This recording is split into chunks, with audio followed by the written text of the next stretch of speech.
세상을 밝히러 오신 예수여, 나의 더러운 맘속에 들어오셔서 나의 더러운 맘 씻어주소서.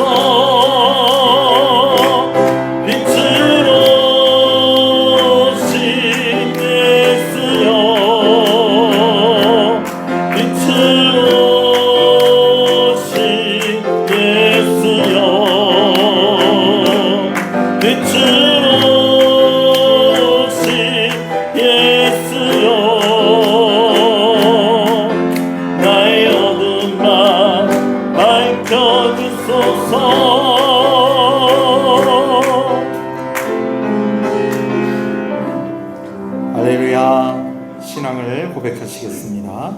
전능하사 천지를 만드신 하나님 아버지를 내가 믿사오며 그 외아들 우리 주 예수 그리스도를 믿사오니 이는 성령으로 잉태하사 동정녀 마리아에게 나시고 본디오 빌라도에게 고난을 받으사 십자가에 못 박혀 죽으시고 장사한 지 사흘 만에 죽은 자 가운데서 다시 살아나시며 하늘에 오르사 전능하신 하나님 우편에 앉아 계시다가 저리로서 산자와 죽은 자를 심판으로 오시리라. 성령을 믿사오며 거룩한 공예와 성도가 서로 교통하는 것과 죄를 사해 주시는 것과 몸이 다시 사는 것과 영원히 사는 것을 믿사옵나이다. 아멘. 하나님의 은혜를 감사합니다. 무더운 여름 날씨 가운데에도 우리에게 하나님을 향한 열정이 있게 하셔서 오늘 이곳에 모여 주의 말씀을 들으며 하나님의 이름을 찬양하며 기도하게 하시는 것을 감사합니다. 예배의 자리로 우리를 불러주셨사오니 우리의 죄를 용서하여 주시고 오직 주의 성령으로 충만케 하셔서 오늘 이 시간을 통하여 하나님께 우리가 영광 돌리게 하시고 또 하나님의 홀로 영광을 받으시고 우리에게 놀라운 은혜의 시간으로 허락하여 주시옵소서. 예수님 이름으로 기도합니다. 아멘. 할렐루야. 앞뒤 옆 사람 인사하시겠습니다. 잘 오셨습니다. 주 안에서 잘 되고 있습니다. 더 잘 됩니다. 갈수록 잘 됩니다. 반드시 잘 됩니다. 할렐루야. 수련의 관계로 오늘 새벽까지 쉰다고 그랬더니 수요일 예배까지 쉬는 줄 알고 계시는 분들이 있는지 오늘 조금 한산하네요. 그렇지만 또 하나님께서 또 이 밤에 또 은혜 주실 줄로 믿습니다. 말씀을 함께 보겠습니다. 사무엘상 17장 55절에서 58절 말씀입니다. 사무엘상 17장 55절에서 58절 말씀입니다.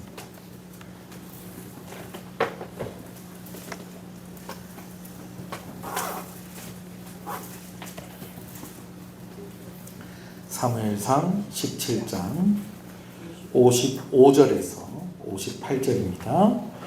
말씀을 함께 봅니다. 사울은 다윗이 블레셋 사람을 향하여 나아감을 보고 군사령관 아브넬에게 묻되 아브넬아 이 소년이 누구의 아들이냐? 아브넬이 이르되 왕이여 왕의 사심으로 맹세하오나니 내가 알지 못하나이다 하매 왕이 이르되 너는 이 청년이 누구의 아들인가 물어보라 하였더니 다윗이 그 블레셋 사람을 죽이고 돌아올 때에 그 블레셋 사람의 머리가 그의 손에 있는 채 아브넬이 그를 사울 앞으로 인도하니 사울이 그에게 묻되 소년이여 누구의 아들이냐 하니 다윗이 대답하되 나는 주의 종 베들레헴 사람 이새의 아들입니다 하니라. 아멘. 여러분 가끔 우리가 성경을 볼 때에 고개를 갸우뚱하게 되어지는 그런 경우가 있다라는 것입니다. 제가 말하는 이 고개를 갸우뚱하게 되어지는 경우가 있다라는 것은 이거 왜 이렇지? 라고 하는 그런 경우를 말하는 것입니다. 무슨 성경을 볼 때에도 그런 게 있습니까? 여러분 성경을 보다가 보면 또 이럴 때가 있습니다. 뭐 예를 들면요, 숫자가 막 이렇게 나오는데 숫자 계산을 해보니까 뭐가 좀 이상한 거예요. 특히 이제 사람들이 나이가 이렇게 쭉쭉쭉쭉 기록이 되는데 나이를 이렇게 계산을 이렇게 쭉 해보니까 성경에 있는 이 사실이 이 사람이 이 나이대에 이런 일들이 있을 수 있는가 하는 그런 의문이 들게 되어지는 때가 있다라는 거죠. 또 이야기의 앞뒤가 또 잘 안 맞는 것처럼 그렇게 느껴질 때도 있다라는 것입니다. 앞에 이런 일이 있었는데 그 다음에 따라오는 일이 이 일의 결과라기보다는 오히려 앞에 있는 일이 나중에 와야 되는 일이고 이 뒤에 있는 일이 앞에로 와야 되는 것처럼 시간의 순서가 좀 바뀐 것 같기도 하고, 앞에 이렇게 됐는데 왜 또 뒤에는 또 이렇게 됐다고 얘기를 하지?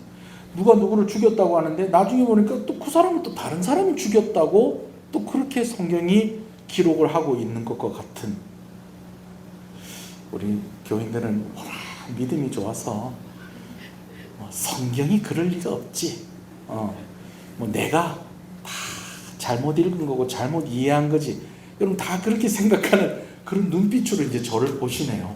목사님, 그런 게 성경에 있습니까? 여러분, 그런 게 성경에 간혹 있습니다. 여러분, 왜 그러냐면 성경은 원본이 없어요. 원본이 없고 다 필사본입니다. 여러분, 만약에 성경에 원본이 있다고 그러면 우리가 평생 돈 벌어가지고 그 원본 보러 한번 가야 됩니다. 그리고 가가지고요, 헌금 많이 하고요, 그 원본을 한번 만지고 와야 됩니다. 예. 여러분, 그래야 되지 않겠어요? 아마, 근데 저는 좀 말리겠지만 아마 그런 소원 가지고 사는 사람들 많이 있을 거예요. 많은 종교를 가진 사람들이 그런 뭔가 좀 신비한 그런 것들이 있을 때 거기 아주 매달리는 거 보지 않습니까? 저는 뭐 다른 종교에 대해서 좀 이렇게 비판하고 비난하고자 하는 그런 마음은 없습니다만, 부처님 사리가 뭐가 그렇게 많은지 모르겠어요. 그리고 그게 온 세계에 다 퍼져 있어요. 저는 우리끼리 하는 얘기입니다. 뭐 여기 뭐 절에 다니고 하시는 분은 없죠. 뭐 절하고 교회하고 중간에 다리를 걸쳐놓고 이렇게 그러고 하시는 분 없죠. 절에 한 번씩 뭐 물 마시러 한번 가고 뭐 이렇게 한번 이렇게 등산 갔다가 뭐 잠깐 들리고 뭐 이러는 분들이지, 주일날에는 교회 오고 초파일날에는 절에 가서 비빔밥 먹고, 여러분 이런 분들은 여기 없을 거라고 제가 믿고 제가 얘기하겠습니다. 제가 볼 때요, 전 세계에 흩어져 있는 부처님 살이 모으면요 아마 3사람은 나올 것 같습니다. 그 뼈들 다 모으면 한 3사람은 될 것 같아요. 자, 여러분, 만약에 성경이 원본이 있다 그러면요, 그게 완전히 신성시 돼가지고 난리가 날 겁니다. 여러분, 지금 하나님의 그 언약궤 지금 어디 뭐 자기가 가지고 있다고 이야기하는 사람들이 있어요. 아프리카 어디 가면 이제 자기들이 가지고 있다고 그러면서 절대로 안 보여준답니다. 절대로 이건 아무나 볼 수 없다고 자기네들만 보고 있는, 그러면서 자기가 있다고 그러는 사람이 있어요. 근데 또 얼마 전에 또 어떤 사람은요, 예수님이 십자가에 못 박힌 그 십자가에 있었던 그 자리에서 이렇게 땅을 쭉 파고 내려갔더니 그 안에 법궤가 있었다, 막 이런 이야기. 여러분, 그런 얘기 다 좀 믿지 마세요. 그런 거. 그래가지고 예수님의 피가 그 땅 속으로 이렇게 쭉쭉쭉 흘러갔고 법궤 위에 예수님 피가 닿아가지고 그래갖고 우리의 죄가 용서를 받았느니 어쩌니. 여러분, 좀 그런 거에 좀 현혹되지 않으면 좋겠어요. 아시겠습니까? 그래가지고 또 영화도 나왔죠. 막 인디아나 존스도 보면은 그 법궤를 가진 사람이 어떻게 된다는 거, 세계를 지배한다 그래갖고 막 그 법궤 찾으러 막 다니고. 여러분, 그런 거 하지 마세요. 그럴까봐 하나님이 원본도 어디 숨겨놓든지 없애버렸든지 그거 다 뭐라는 거예요. 성경은 다 필사본이에요. 보고 뺏긴 것이다 보니까 그 중에 실수가 있을 수도 있다 없다? 있다라는 거예요. 그래서 그런 경우들도 있고, 또 말씀을 드렸듯이 우리가 잘못 이해를 했을 수도 있고. 여러분, 그런 경우 많잖아요. 내가 계산해 보니까 이게 정확하던데 그러면서 박박 오겠는데 나중에 알고 보니까 내가 틀리는 경우 있잖아요. 꼭 성경을 보는 것이 아니고 우리가 살아가다 보면 내가 분명히 봤는데, 내가 분명히 들었는데 그랬는데 나중에 실제로 녹음이 되었거나 다른 사람의 이야기를 들어보면 내가 보고 내가 들은 것이 잘못 보고 잘못 들은 것일 수도 있고, 그리고 또 상대방은 제대로 이야기를 해줬는데 내가 듣기는 어떻게 잘못 들었을 수도 있다라는 거예요. 더운데 오셨으니까 제가 조금 이게 재밌는 얘기라고 얘기 안 하려고 그러는데 또 이렇게 안 해놓고 또 얘기 안 하면 또 궁금하잖아요. 뭐 우리 교회 오래 다니신 분은 다 알겠지만 어떤 목사님이 설교를 할 때마다 할머니가 자꾸 주무시는 거예요. 할머니 한 분이 이제 뭐 권사님이신지 집사님이신지 할머니, 우리 교회는 할머니들도 예배 시간에 안 조는데 보통 할머니들은 예배 시간 잘 좁니다. 잘 졸아요. 우리 교회는 잘 안 졸아요. 그리고 이 얘기가 우리 교회 얘기 아닙니다. 성경에 있는 얘기도 아닙니다. 근데 이 목사님 설교할 때마다 할머니 집사님이 어떻게 하더라고 맨날 매일 조는 거예요. 그래서 뭐 조는 거야 그렇다 치지만 이 할머니 집사님이 꼭 마치고 나면 목사님한테 목사님 오늘 말씀이 너무 은혜스러웠습니다. 이렇게 얘기를 하고 이제 예배를 마치고 나서 인사를 하고 가는 거예요. 은혜가 됐다 하니까 감사해요, 안 감사해요? 감사하긴 한데 아무리 생각을 해도 벌써 성경 봉독할 때부터 조는 것 같더니 말씀을 시작하고 나서부터 분명히 이분이 주무셨는데 도대체 뭘 듣고 은혜가 됐을까? 목사님 궁금한 거예요. 근데 여지없이 설교하면 그분이 어떻게 하고 뭐 조는 정도가 아니라 그냥 아예 신령한 세계로 가는 거예요. 근데 또 예배를 마치면 또 목사님한테 뭐라고? 은혜를 받았습니다. 그러는 거예요. 그래서 목사님이 참다 너무 궁금해서 물어봤대요. 집사님, 오늘 뭐가 그렇게 은혜를 받으셨어요? 어떤 부분에서 그리 은혜를 받으셨어요? 그랬더니 이분이 또 갑자기 물어보니까 또 당황이 되잖아요. 그래도 이분이 연륜이 있으신 분이 가만히 생각해. 오늘 젖꼭지, 속꼭지가 참 은혜를 받았습니다. 목사님 젖꼭지, 속꼭지 할 때 참 제가 은혜가 됐습니다. 근데 목사님이 설교하면서 젖꼭지 뭐 이런 말 쓰겠어요? 안 쓰겠어요? 속꼭지 이런 말 있어요? 없어요? 뭐 합해서 소젖꼭지 뭐 이런 근데 목사님이 아무리 생각을 해도 그날 설교에서 그 비슷한 얘기도 한 게 없는 거예요. 근데 그분은 그걸 얘기를 듣고 은혜를 받았다니 집에 가가지고 원고를 읽고 또 읽다 보니까 소극적, 적극적. 우리가 신앙생활할 때 소극적으로 신앙생활하지 말고 적극적으로 신앙생활을 해야 됩니다. 이거를 자다가 들어오니까 어떻게 들었다는 거예요? 속꼭지, 적꼭지를 이렇게 들은 거예요, 여러분. 자, 우리가 성경을 읽다 이게 도저히 앞뒤가 안 맞는 것 같다. 여러분 그럴 때에는요, 성경이 전달되어지는 과정에서 조금 이렇게 잘못된 수도 있고, 또 한 가지 이게 제대로 이렇게 우리에게 전달이 됐는데도 이해하는 우리가 잘못 이해를 했을 수도 있다라는 겁니다. 그리고 여러분들이 한 가지 알아야 될 것은, 여러분 하나님 신뢰하셔도 돼요. 왜냐하면 우리가 가끔씩 이렇게 논란이 되어지고 좀 어려운 이런 말씀들이요, 간혹 있다고 하더라도 여러분 구원받는 데는 아무 문제 없다는 것입니다. 아멘이십니까? 그래요, 여러분. 특히 그런 논란이 있는 것들이 그냥 곁가지에 있는 그런 문제들에서 발생을 하는 것이지, 오늘 그러한 여러 가지 몇 가지 성경 구절이나 이해가 안 되는 그런 것들이 예수 그리스도의 십자가의 은혜를 훼손시킨다거나 하나님께서 우리를 사랑하신다는 이 사실을 잘못 우리에게 전달하게 하지는 않는다라는 것입니다. 아멘이십니까? 네. 그래요, 여러분. 아멘 제일 크게 하네. 제가 이런 이야기를 하는데 이유가 있어요. 오늘 본문에 몇 가지 그런 내용들이 있기 때문에 그렇습니다. 첫 번째는 다윗이 골리앗을 죽이고 나서 골리앗의 머리를 예루살렘에 가져갔다라는 그런 이야기가 오늘 말씀에 있어요. 우리가 함께 말씀을 보지는 않고 그 앞에 말씀이 있습니다. 그 앞에 오늘 우리가 봉독한 말씀 앞에 있고요. 또 골리앗의 갑주, 여기서 말하는 갑주는 성경에는 우리가 보는 성경에는 갑주라고 되어 있는데 보통 다른 성경에는 무기라고 그렇게 번역이 되어 있습니다. 그러니까 골리앗의 칼이나 투구나 갑옷이나 이런 것들 다 통틀어서 오늘 우리가 읽는 성경에는 갑주라고 되어 있는데, 이 갑주를 다윗의 장막에다 두었다라고 하는 그런 기록입니다. 자, 이게 뭐가 문제가 되는가 제가 좀 이따 설명드릴게요.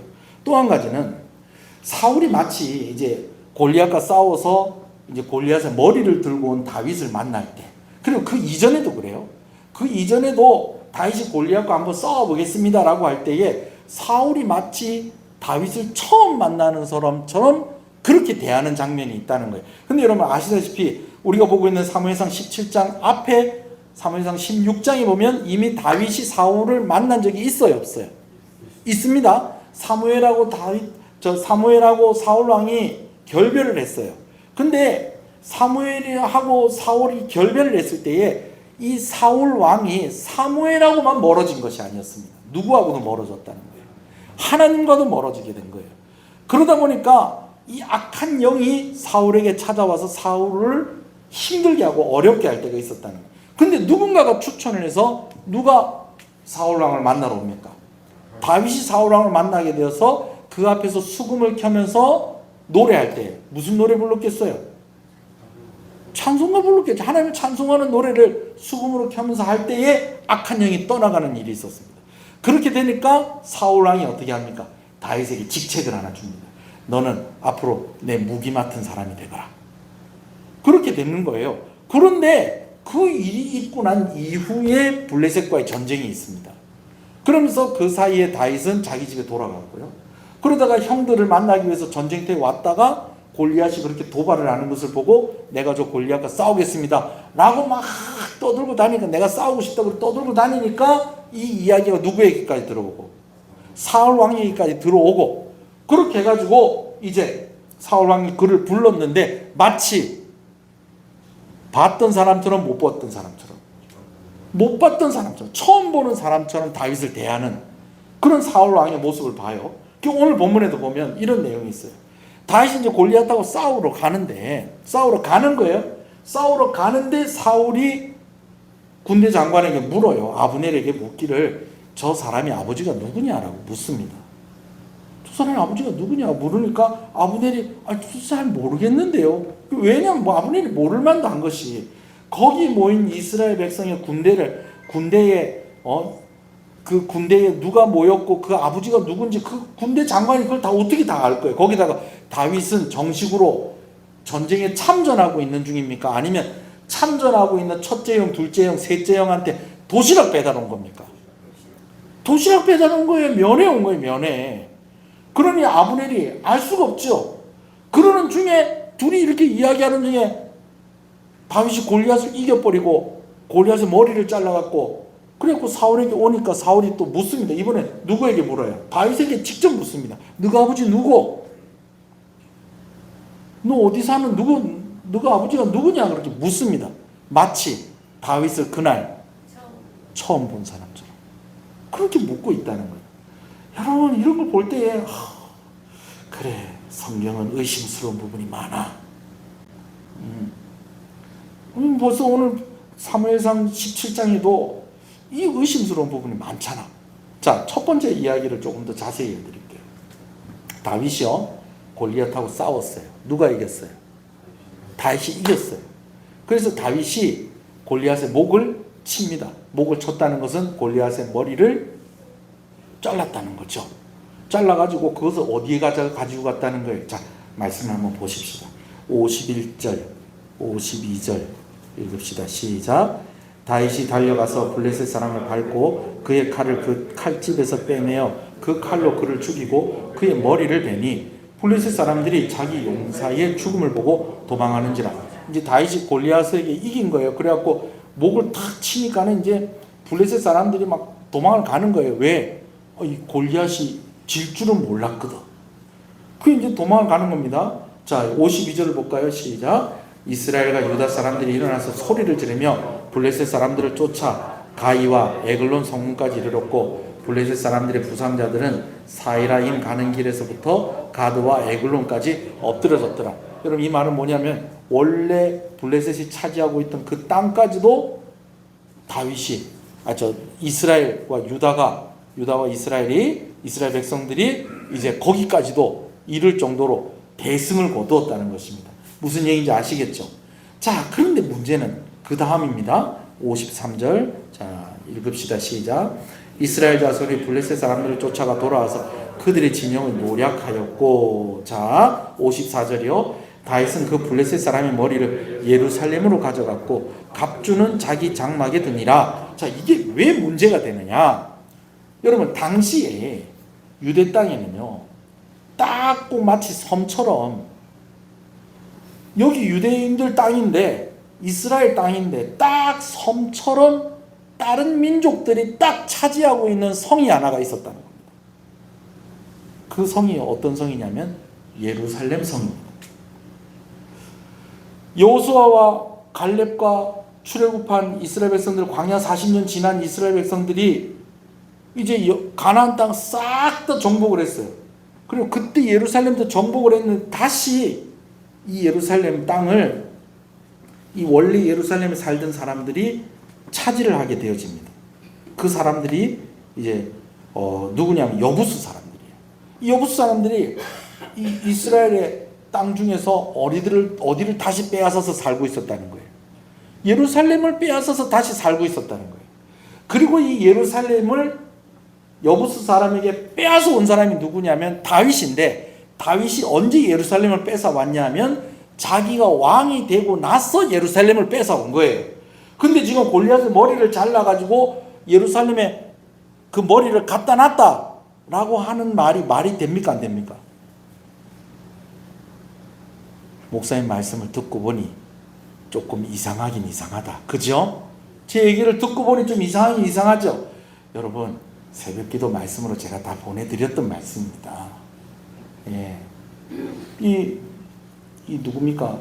여부수 사람들이 예루살렘 다 점령하고 있었는데 사울도 이 여부수 사람을 예루살렘에서 못 쫓아냈는데 다윗이 왕이 되고 나서 나중에 이 예루살렘을 여부수 사람들이 싹 몰아내고 거기에 이제 왕궁을 짓고 성전도 지으려고 하는데 하나님이 성전 짓는 것은 허락하지 않았다는 것이죠.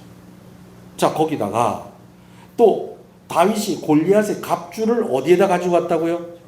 자기 장막에다 가지고 갔다는 거예요. 그런데 두 가지가 있어요. 한 가지는 다윗이요, 나중에 이제 자기가 공을 세우니까 누가 질투를 합니까? 사울 왕이 질투를 하죠. 그래가지고 다윗을 죽이려고 막 애를 쓰다가 도저히 다윗이 사울 옆에 있으려고 그렇게 애를 쓰고 또 요나단이 그것을 많이 도와주고 했음에도 불구하고 도저히 이제는 살 수 없는 거예요. 그래가지고 이제 도망을 가다가 이제 국경을 넘기 전에 이 노비라는 땅에 이릅니다. 그 노비라는 땅에서 그곳에서 있었던 제사장이 다윗에게 뭘 줍니까? 골리앗이 사용했었던, 골리앗의 머리를 잘랐던 그 칼을 다윗에게 줘요. 그러면 오늘 말씀이 맞아요, 안 맞아요? 다윗이 자기 장막에 누구 무기를? 골리앗의 무기를 갖다 놓고 예루살렘에다가 누구 머리를 갖다 놓고? 골리앗의 머리를 갖다 놓고. 여러분, 이게 말이 안 되잖아요. 근데 여러분, 이런 것에 시험 들면 된다, 안 된다? 안 된다.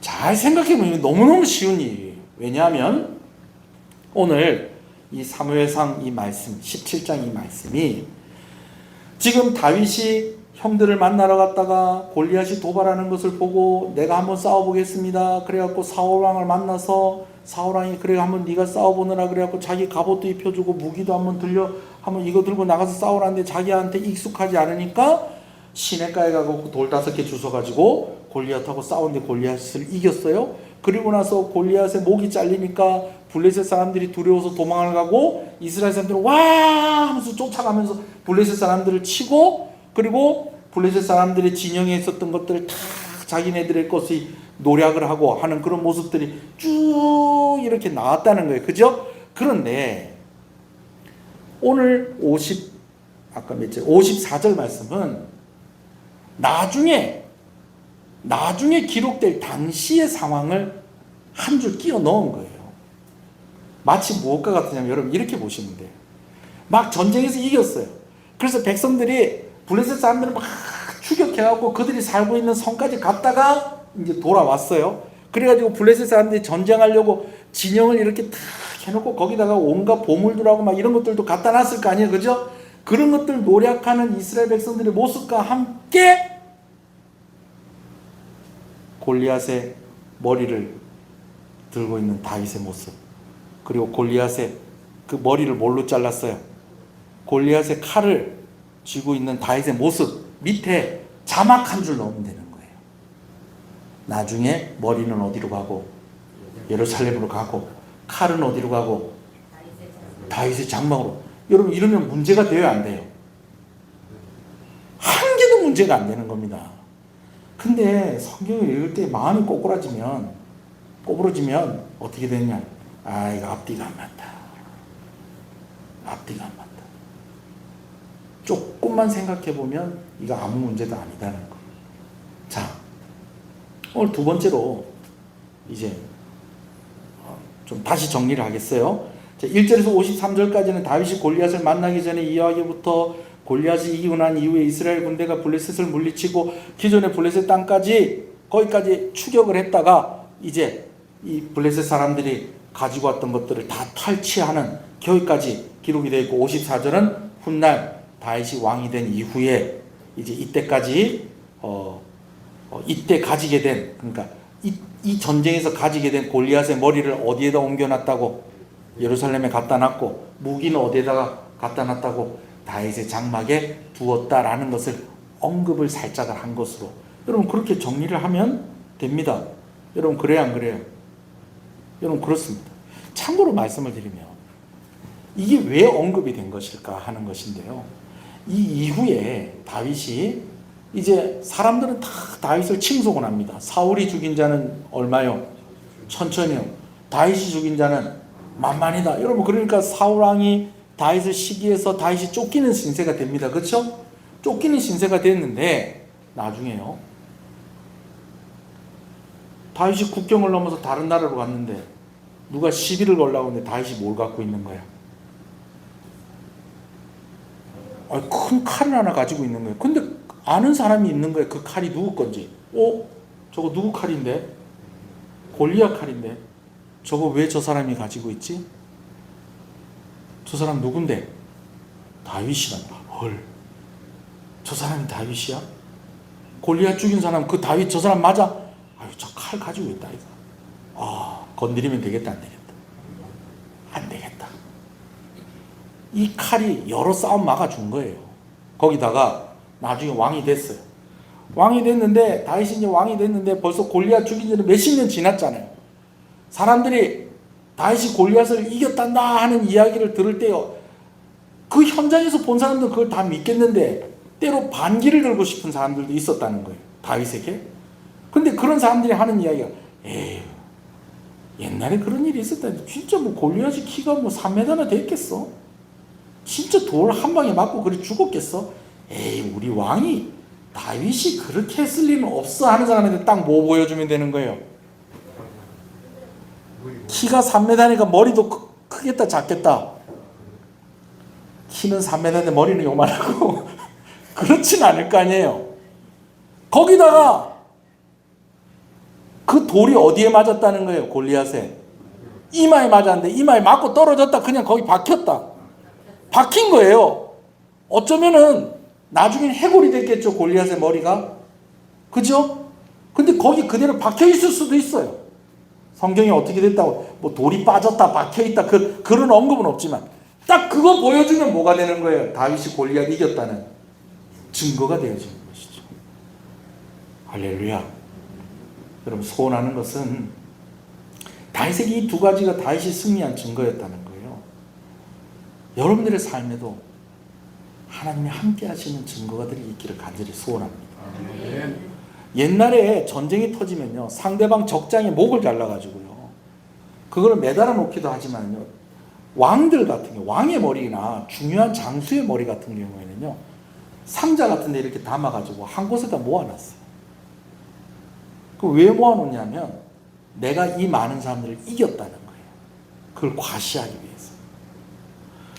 일본에 이제 제가 얼마 전에 일본에 대한 좀 역사 이렇게 좀 영상들, 이런 드라마 이런 것들을 좀 아주 좀 제가 좀 재밌게 본 것이 있는데, 싸움터에 나가기 전에 자기가 자른 장수들의 머리하고 이야기를 해요. 미친 사람 아니에요? 이건 그게 아니고요. 여러분들을 제가 이겼는데 이번에도 제가 이기고 돌아오겠습니다. 저를 도와주십시오. 제 승리가 여러분들을 이긴 것이 헛되지 않게 해주십시오. 이렇게 하는 사람도 있고, 때로는 보면서 내가 이것들도 이겼는데 저걸 못 이기겠어? 그러면서 나가는 경우들도 있고, 또 후세에 있는 사람들이 다 그 머리를 자른 그 상자들을 보면서 우리 왕은 대단하다, 이러는 것들이 고대 사회의 풍습이었다는 거예요. 다윗이 이상한 짓 한 게 아니고 그때 일반적인 그런 모습이었다는 것입니다. 근데 보통 사람들은 그것이 누구의 힘을 과시하는 거였다는 거예요. 자기 자신의 힘을 과시하는 것이었는데, 골리앗의 머리와 골리앗의 칼은 다윗에게 무슨 증거냐? 하나님이 나와 함께 하셔서 이긴 증거다라는 것이죠. 할렐루야. 제가 말하는 여러분들의 증거는 그것입니다. 우리가 뭐 누구 머리를 잘라서 가지겠어요? 그래서는 안 되지요. 또 하나님이 나와 함께 하셨던 증거, 하나님과 함께함으로 이겼던 증거들이 저와 여러분들의 삶 가운데 있기를 간절히 소원합니다. 심지어 다른 사람들이 안 믿어주더라도 하나님이 나를 고쳐주셨습니다. 하나님이 위기 가운데 나를 건져주셨습니다. 오늘 내가 살아있는 것이 하나님이 살아계신 증거입니다. 여러분, 그렇게 고백되어진 일들이 반드시 있기를 소원합니다. 자, 두 번째 이야기를 좀 우리가 또 자세히 보겠습니다. 다윗과 골리앗이 싸우려고 나가는 모습을 보는 사울 왕이 군대장관 아브넬에게 다윗이 누구 아들이냐고 물어요. 마치 이렇게 보니까 사울 왕이 다윗을 아는 것 같아요, 모르는 것 같아요? 모르는 것 같죠? 여러분, 그런데요, 여러분 죄송합니다. 제가 김 장로님 아버님 이름을 모릅니다. 김 장로님하고 저하고 친할까요, 안 친할까요? 김태성 장로님하고 친해요. 근데 죄송합니다. 장로님 아버님 이름을 제가 모르겠습니다. 여러분, 이럴 수도 있어요, 없어요? 다윗은 알아도 아버지를 모를 수 있다니까요. 그리고 물어보는 이유가 있는 거예요. 왜냐하면 사울 왕이 약속을 한 것이 있어요. 골리앗을 이기면 일단은 큰 상을 내리겠다. 여기서 말하는 큰 상은 이 물질을 내리는 그 돈, 뭐 이렇게 돈이 될 만한 것들, 네? 그런 상금을 내리겠다. 뭐 이런 뜻으로 말하는 겁니다. 두 번째는 자기 딸하고 결혼을 시키겠다. 그리고 또 한 가지가 뭡니까? 그 아버지의 집에 세금을 면제시켜 주겠다. 근데 사울왕이 이렇게 가만히 보니까 다윗이 아직까지 골리앗을 이기지 못했어요. 이길 것 같지도 않아. 그런데 전쟁터에 나가는 다윗을 보니까 고마워요, 안 고마워요? 고마운 거야. 고마운 거야. 1대1로 붙어서는 골리앗을 이기지 못하겠지만, 저 어린 아이가 나가서 골리앗과 싸우는 모습을 보면 다른 사람들이 용기를 내서, 다른 군사들이 용기를 내서 블레셋과 한번 붙어볼 수 있지 않겠느냐. 그런 일을 저 아이가 해주고 있으니 참 고맙다. 그래서 내가 저 아이는 죽더라도 그 아버지에게는 상을 내리고 싶은 거예요, 사울 왕이. 그래서 누구 이름 물어본 거예요? 다윗의 아버지를 물어보는데 아버지는 알아요, 몰라요? 모르죠. 근데 다행히도 다윗이 이겨서 뭘 들고 와요? 골리앗의 머리를 들고 와요. 그래서 그 골리앗의 머리를 일단은 사울에게 바쳤겠죠. 나중에는 누구에게로 돌아왔지만, 다윗에게로 돌아왔지만, 그래서 왕에게, 왕이요, 제가 이렇게 해서 하나님께서 저에게 능력을 주셔서 제가 이렇게 골리앗의 머리를 베었습니다. 그러면서 다 이게 바치지 않겠어요. 그때 사울이 물어본 거예요. 뭐라고? 너가 아버지 뭐 하시노가 아니고 너가 아버지가 누구냐라고 물어본 거예요. 왜? 뭐 하려고? 상을 내리려고. 그러니까 다윗이 이야기하기를 저희 아버지는 베들레헴에 사는 이새라는 분이십니다. 여러분, 아들이 잘하니까 누가 상을 받았어요? 아버지가 상을 받았어요. 사울이 다윗 아버지 이름 모를 수도 있다, 없다? 있다. 그런데 그거 가지고 다윗을 만나지 않았던 사람인 것처럼 그렇게 오해를 하면 안 되죠. 그때 그 상황들이 자세히 이렇게 설명이 되어 있지 않지만 추측을 하기는 그래요. 무기 맡은 자로 다윗을 임명을 하지만 다윗이 아직 어린 거예요. 그러니까 너 몇 살 되면 오너라. 보통은 20살, 리더가 되려면 30살. 그쯤 돼야지 정식으로 관직에 오를 수 있는 거예요. 근데 갑자기 전쟁이 터져놓으니까 어린 다윗에게 자기 무기 들게 할 수는 없잖아요. 그러니까 일단 너 어디 가서 있거라. 집에 가서 있어라. 그랬는데 뭐하러 온 거예요? 형들 면회하러 온 거예요. 그래 놓으니까 아유 기특하다. 어쩌겠노. 니하고 나 모르는 사이도 아닌데 니 내 갑옷 한번 입어봐라. 내 칼 한번 들어봐라. 그랬더니 아우 이거 저한테 너무 안 맞는데요.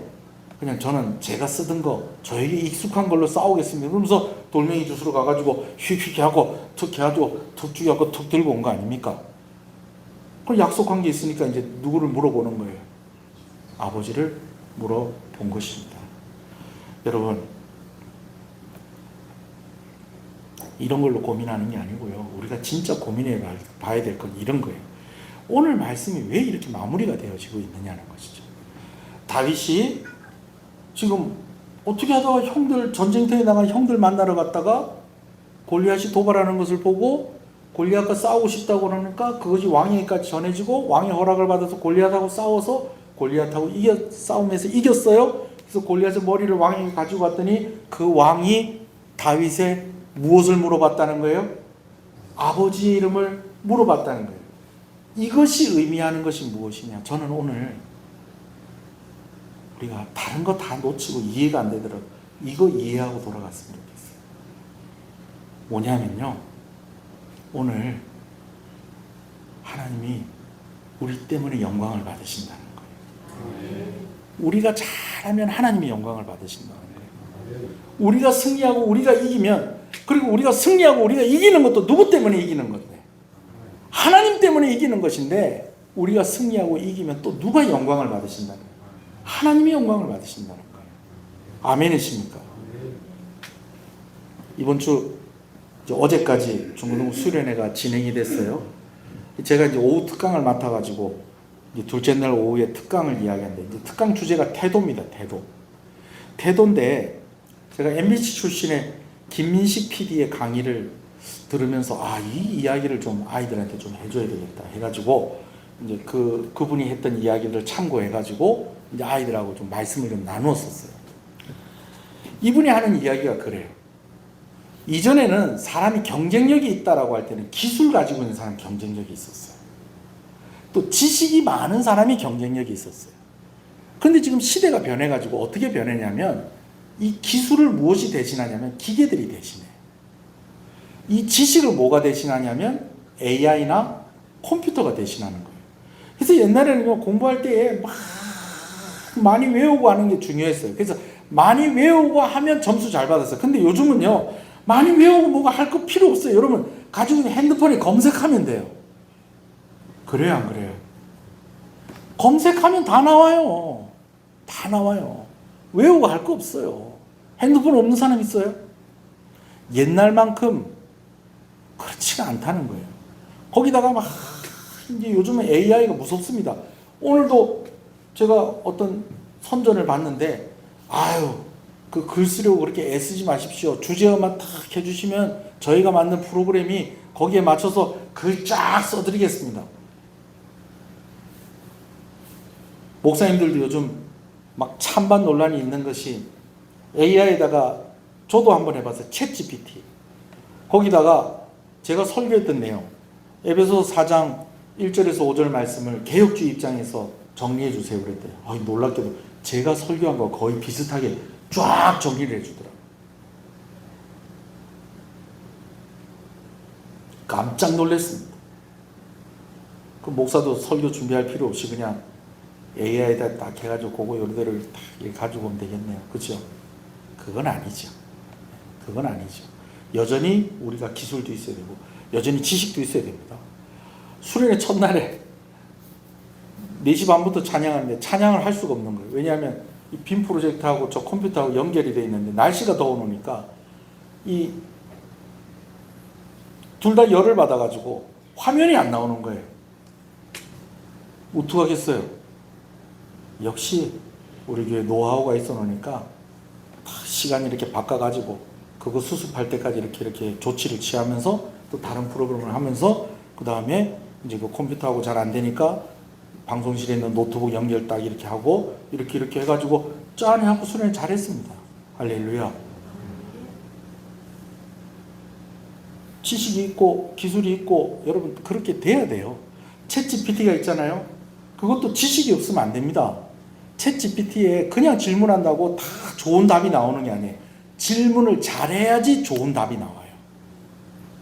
그럼 질문을 잘하려면 어떻게 해야 될까요? 책 많이 읽어야 돼요. 지식을 많이 쌓아야 돼요. 자, 그런데 그런 걸 아는 사람은 또 그렇게 준비를 하겠지만 또 일반 사람들은 어떻게 하겠어요? 뭐 검색하면 다 나오는데 구구단 그런 거 외울 필요 없다. 그냥 네이버에 물어보면 된다.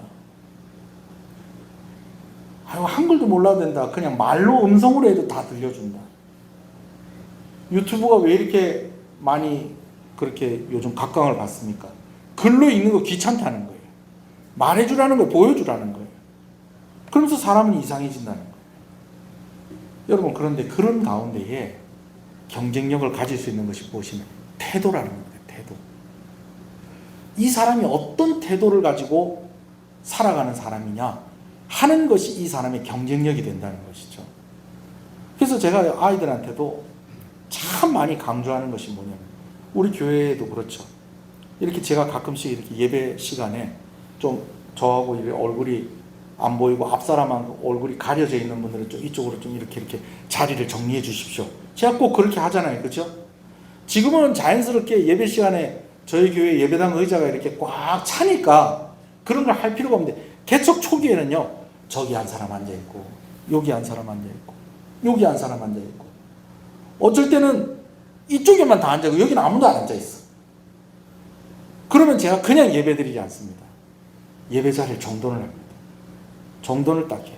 수련회도 이렇게 오면은 수련회도 오면 아이들이 자기 짐들이 있잖아요. 그죠?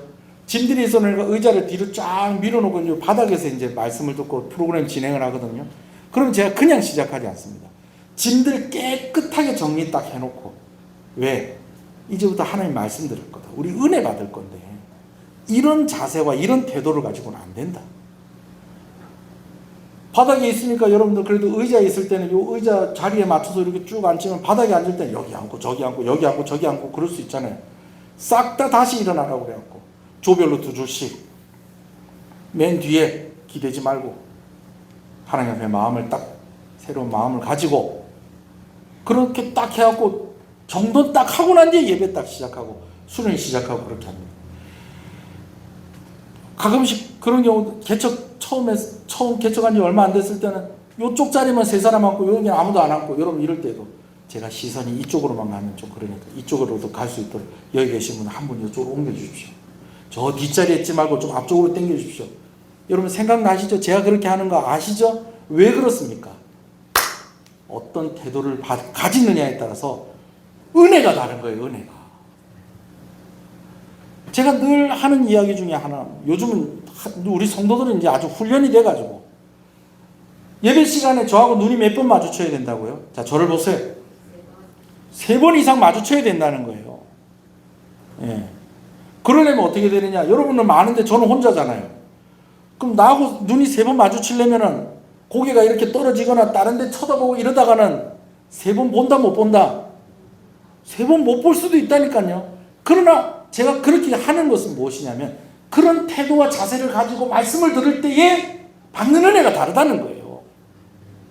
그래서 우리가 학교 다닐 때도 제일 처음에 배우는 게 뭡니까? 바르게 앉는 자세. 글씨를 배울 때도 뭘 배웁니까? 연필 바로 잡는 자세. 그런 거 배우잖아요. 태도가 앞으로 더 중요해진다는 거예요. 지식 다 비슷해요. 기술 다 비슷해요. 무엇으로 차이가 나요? 태도로 차이가 나요.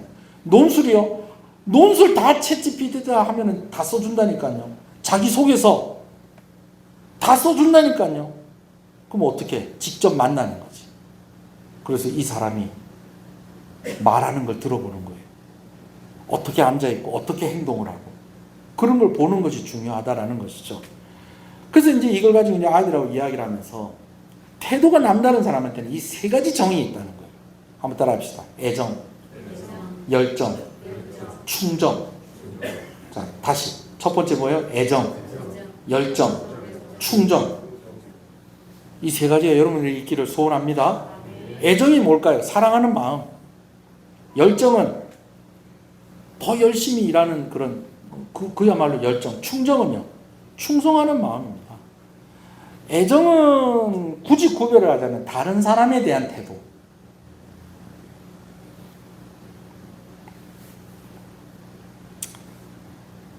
저는요, 다른 목사님하고 제가 조금 다르게 구별되었으면 좋겠는 것이 하나가 있어요. 그것은 뭐냐면, 저는 정말 성도들을 사랑하는 목사라는 인정을 받고 싶습니다. 우리 목사님은 진짜 지식이 대단해. 우리 목사님은 진짜 설교를 잘해. 우리 목사님은 정말 공을 잘 차. 이런 거 말고요. 우리 목사님은 진짜 성도들을 사랑하셔. 저는 그 얘기 들었으면 저는 성공했다고 생각합니다. 목회자로서. 저는 그런 얘기를 들었으면 좋겠습니다. 그런 목사가 되겠다고 기도해 주십시오. 좀 미안한 얘기지만 제가 지난주에 어떤 교회에 참 어려운 문제가 있다고 그래갖고 시찰위원이니까 그 교회 방문을 했는데 너무 아쉬운 거예요. 성도들이 목사에 대한 애정이 없어요. 그리고 목사가 성도를 향한 애정이 좀 부족한 것 같아요. 교회에 어려움이 있는 거예요. 여러분, 우리 교회는 어려움이 없었습니까? 우리 교회는 어려움이 얼마나 많았습니까? 근데 여러분들이 저를 사랑해 주시고 제가 여러분들을 사랑하니까 같이 하나가 돼서 그 어려움들을 다 이겨내고 해결하고 여러분 여기까지 온 거 아닙니까? 할렐루야. 여러분, 뭐가 있어야 된다? 애정이 있으면 태도가 다르다는 거예요. 여러분, 옆 사람 한번 보세요. 앞뒤에 사람이랑 한번 보세요. 사랑스러워요, 안 사랑스러워요? 그래, 한번 쓰다듬어 주지 말고 사랑스러워라. 네. 좀 쓰다듬어 주세요. 좀 사랑스러워라. 네. 여러분, 진짜 애정이 있으면 이 사람을 대하는 태도가 달라진다니까요. 미우면 이렇게 된다니까요. 네. 열정이 있어야 돼요. 열정. 뭘 해도 열심히 하는 거. 뭘 해도 열심히 하는 거. 제가 저희 아들한테 아들 이야기 좀 했어요. 우리 아들한테 뭔 일을 시킬 때에 보통 애들한테 뭐 하나 시키면은 그거 딱 시키는 거 딱 하고 뭐 해요? 도망갑니다. 왜? 또 시킬까봐. 딱 하나 하고는 도망가요. 또 시킬까봐. 제가 아들한테 하는 얘기가 있어요. 늘 하는 얘기야. 누가 너한테 뭘 시키면은, 그리고 그 시키는 사람이 너한테 정말 중요한 사람이면 그 일을 하고 난 뒤에 갈 생각 하지 말고 그 일을 하고 난 뒤에 꼭 다시 한번 물어라. 또 뭐 할까요? 우리 애들은 다 그래요. 그래서 제가 이렇게 이야기하면은 애들이 그거 시킨 거 다 하고 나니 아빠 또 뭐 할까 그래요. 그러면 어떻게 하겠어요? 또 시켜요? 아니요. 용돈을 줍니다, 여러분. 물론 돈이 없을 땐 용돈이 안 나갈 때도 있지만 칭찬하고 고마워. 고마워. 아유, 고마워. 그렇다니까요. 열정이 있어야 돼요, 열정이. 열정 있는 사람은요, 어디 가나 인정받고 사랑받습니다. 아유, 맨날 나만 일하고 내가 호구되고, 여러분, 그렇게 되라는 거 아니고, 호구되라는 게 아니고요. 열정을 가지고 일하면요, 인정받습니다. 아멘이십니까? 열정 있는 목사가 됐으면 좋겠습니다. 그리고 열정 있는 성도가 됐으면 좋겠습니다. 성경학교도 이렇게 하니까 와, 열심히 도와주세요. 열심히 도와주시고, 그러면 교회가 되는 겁니다. 할렐루야. 조금 기다려 보세요. 우리 교회는 큰 교회 될 겁니다. 할렐루야. 또 한 가지 있어야 되는 게 충정입니다. 조직에 대한 충성심. 이 김민식 PD 이분이 뭐 하시는 분이냐면요, 제가 이제부터 얘기하면 그런 거 있을 거예요. 이 시트콤 중에서 뉴 논스톱 3 이거 이렇게 하신 분이에요. 이 논스톱 알 정도면 텔레비 열심히 보시는 분이세요. 자, 그리고 나서 이분이 예능 PD로 이제 갔어요. 예능 PD로 가가지고 뭘 하냐면, 이제 사실은 시트콤도 방송국에서 MBC 방송국에 있었어요. MBC PD였어요. 그 방송국에서 이제 예능 안에 시트콤도 그 안에 들어가 있어요. 근데 이제 이분이 본격적으로 한 것이 느낌표, 그리고 일요일 밤에, 특히 일요일 밤에 중에서 뭐 했느냐, 러브하우스, 빠바바밤빰, 이 집이 이렇게 바뀌었습니다 하는 거 있잖아요, 있죠? 그거 하고 드라마 중에서는 내조의 여왕, 이거 기획하고 만드신 분이세요. 그래 막 나중에 뭐 예능 국장까지 가셨는데 하여튼 그래요. 이렇게 됐는데 러브하우스 찍을 때라는 거예요. 러브하우스 찍을 때 촬영을 하고 왔는데 진짜 결과가 너무 안 좋은 거예요. 이렇게 우리 러브하우스 여러분 생각나세요? 어떤 사연 있는 사람이 신청을 하면 그 집 고쳐주고 하는 그거요. 이렇게 하는 거예요. 그러면서 이렇게 하는 건데, 그러면 막 눈물도 있고 감동도 있고 막 웃음도 있고, 그런데 그 회차에서는 눈물 있고 없고, 감동 있고 없고, 재미 있고 없고, 근데 다시 촬영을 할 수 있고 없고, 다시 촬영도 할 수 없고, 그래가지고 이번 주는 망했다. 이번 주는 망했다. 근데 또 미안한 것이 자기는 여기까지 하고 그 다음에 이걸 편집을 해야 되는데, 이 편집은 후배 PD가 하는데 좀 재밌는 게 많이 있고 그러면 야, 내가 오늘 잘해갖고 왔으니까 너 이거 가지고 또 엉망으로 또 만들어내면 안 된다. 이렇게 딱 큰 소리 치고 집에 퇴근을 해야 되는데, 후배한테 야, 오늘 미안하다. 내가 할 말이 없다. 네가 좀 잘 못 만들어도 내가 뭘 안 할 거니까 그래도 한번 좀 어떻게 한번 만들어 봐라. 그러면서 촬영한 거를 주고 갔다가 며칠 후에 방영할 날이 되고 해가지고 어떻게 편집을 했는가 이렇게 보니까 기가 막히게 했더래. 기가 막히게. 그 PD가 누구냐면 김태호 PD. 무한도전 만든 그 PD예요. MBC에서 연봉 제일 높았던, 사장님보다 월급 더 많이 받아요. 나중에. 근데 그 김태호 PD가 이제 막 갓 입사한, 얼마 되지 않은, 그래서 촬영해온 거 뭐 하는 사람, 편집하는, 그거 할 때에 엉망진창으로 찍은 걸 그 사람한테 맡겼는데 기가 막히게 편집을 했더라니. 자기는 알잖아요. 이거 어떻게 찍어갖고 왔는지.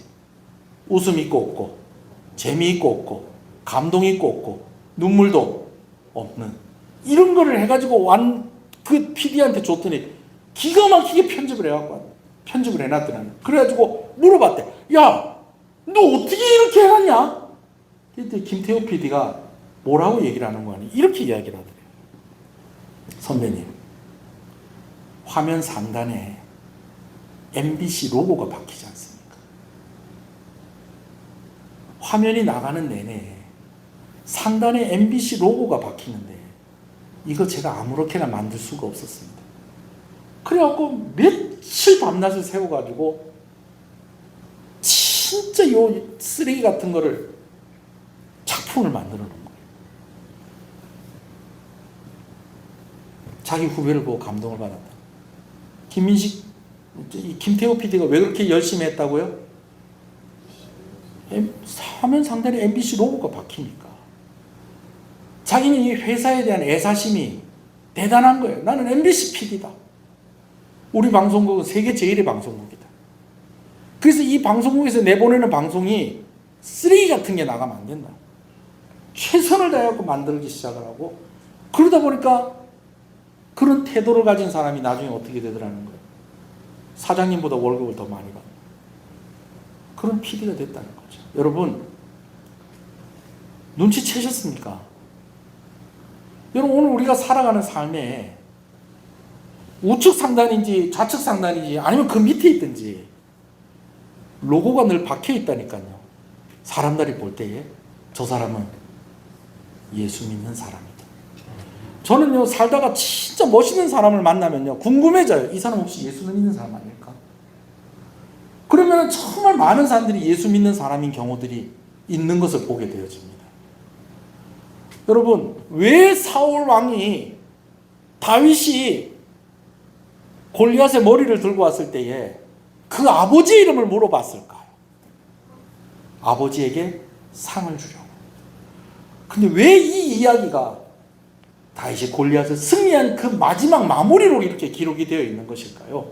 오늘 우리가 하나님의 이름으로 승리할 때에 하나님께서 우리를 통해 영광을 받으신다는 것입니다. 충정,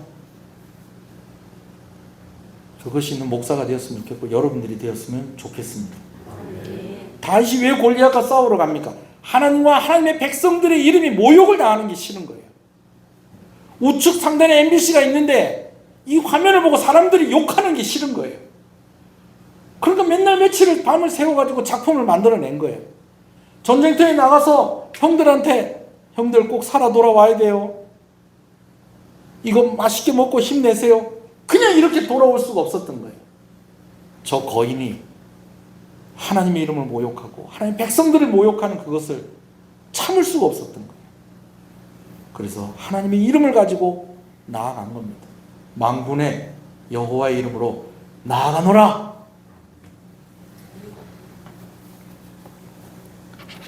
이제 정리하겠습니다. 기도합시다. 다윗이 싸우러 나가니까 아버지 이름을 물어봅니다.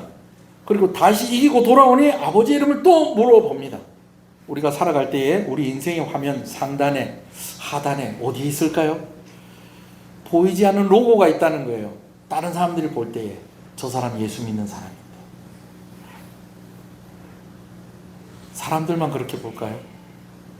하나님도 그렇게 보신다는 것입니다. 하나님, 내가 애정을 가진 사람이 되게 해주십시오. 내가 열정을 가진 사람이 되게 해주십시오. 내가 충정을 가진 사람이 되게 해주십시오. 나와 함께하는 이들을 더 사랑하게 해주십시오. 나에게 맡겨진 일들을 사랑하게 해주십시오. 하나님을 더 사랑하게 해주시고 교회를 사랑하게 해주십시오. 그래서 하나님이 나에게 힘을 주시고 또 내가 하나님의 힘으로 이길 때에 하나님이 영광을 받아 주시옵소서. 우리 말씀 생각하면서 먼저 기도하겠습니다. 주여, 주여,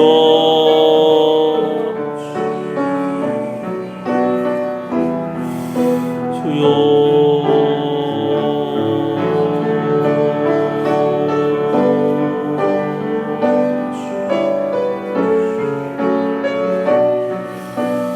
애정을 주시옵소서. 열정을 주시옵소서. 충정을 주시옵소서. 주여.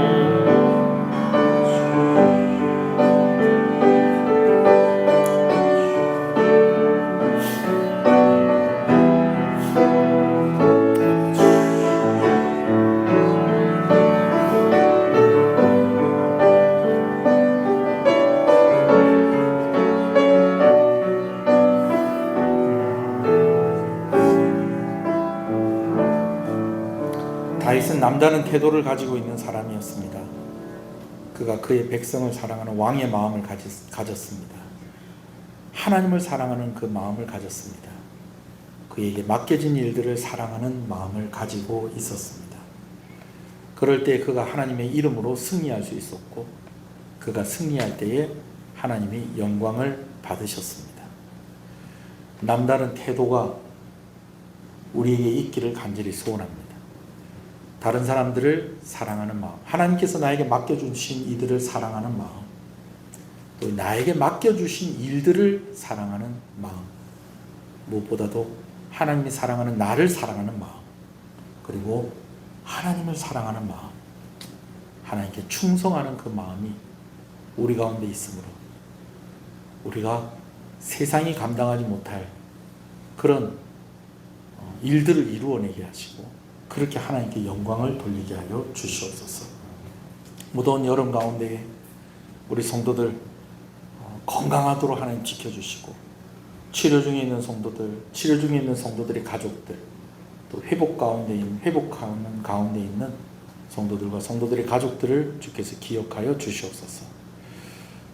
오늘 말일인데 특별히 사업하는 성도들, 또 성도들 가정들 가운데에 경제적으로 어렵고 힘들지 않도록 하나님께서 만나와 메추라기로 반석에 있는 물로 흘러넘치게 하시고 부족함이 없게 하여 주시옵소서. 하나님 은혜를 주시옵소서. 어린 유아로부터 노년에 이르기까지 하나님과 함께하며 하나님과 함께 승리하고 하나님께 영광을 돌리는 애정과 열정과 충정을 가진 우리 교회 성도들 그리고 각 가정들이 되게 하여 주시옵소서. 예수님 이름으로 기도합니다. 지금은 우리 주 예수 그리스도의 은혜와 하나님 아버지의 사랑하심과 성령님의 감화 감동 위로 교통 충만하시는 역사가 이제로부터 영원토록 함께 있을지어다. 아멘.